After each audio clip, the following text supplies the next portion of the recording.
जय माता दी दोस्तों, मैं भाविनी मिश्रा अपने चैनल में आप सभी का एक बार फिर से स्वागत करती हूँ।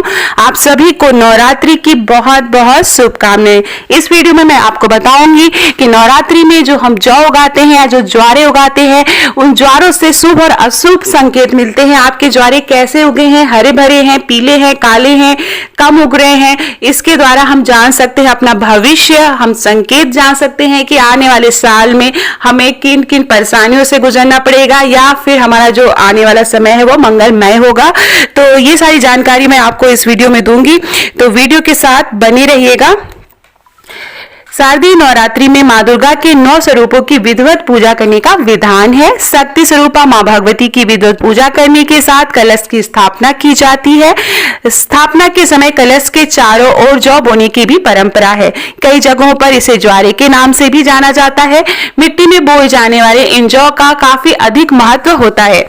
जो बोने की परंपरा सदियों से चली आ रही है। लेकिन क्या आप जानते हैं कि आखिर जौ क्यों बोए जाते हैं और इनके रंगों के हिसाब से क्या संकेत मिलते हैं? आइए जानते हैं जौ का महत्व और जौ के बोने का कारण। जौ को लेकर ऐसी मान्यता है कि यह जितने अच्छे और लंबे होते हैं, उस घर में उतनी ही ज्यादा सुख समृद्धि आती है। हर साल मिट्टी के बर्तन में जौ बोया जाता है। नवरात्रि के समय अगर मिट्टी का बर्तन नहीं है तो स्टील के बर्तन में भी जौ बोया जाता है। कहा जाता है कि सृष्टि की पहली फसल जौ थी, यानी जब सृष्टि की रचना हुई थी तो जो सबसे पहली फसल बोई गई थी या जो सबसे पहली फसल थी जौ थी। इसीलिए हवन में जौ का उपयोग किया जाता है। नवरात्रि में जौ को बोया जाता है क्योंकि यह बेहद ही शुभ माना जाता है। इसी कारण इसे सबसे ज्यादा शुभ माना जाता है और देवी देवताओं की पूजा करने से जौ की के साथ पूजा करने से, जौ का हवन करने से देवी देवता बहुत ही जल्दी प्रसन्न होते हैं।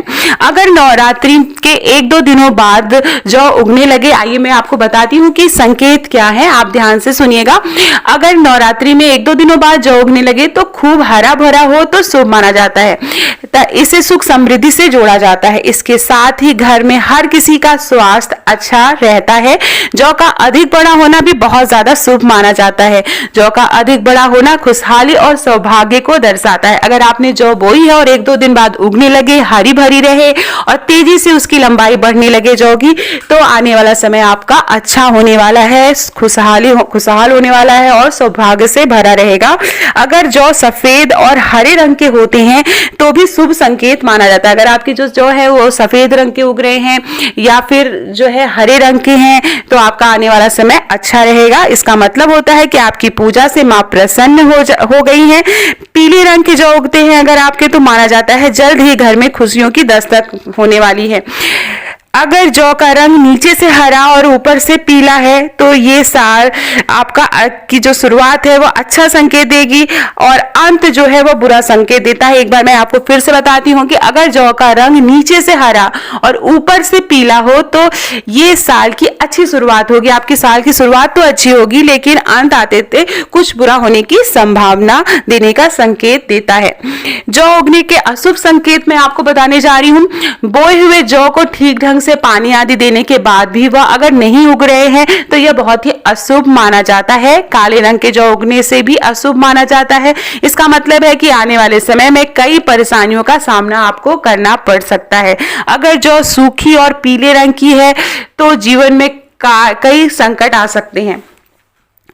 इसके लिए संकट से निजात पाने के लिए आपको माँ देवी की आराधना करनी चाहिए। तो ये थी छोटी छोटी जानकारी आपके जौ के उगने का कारण। तो इसलिए जब जौ उगाई जाती है तो बहुत ही सच्चे मन से माँ को याद करते हुए जौ उगानी चाहिए और समय समय पर उस पर पानी जरूर डालते रहना चाहिए ताकि जो हमारी जौ है वह हरी भरी रहे।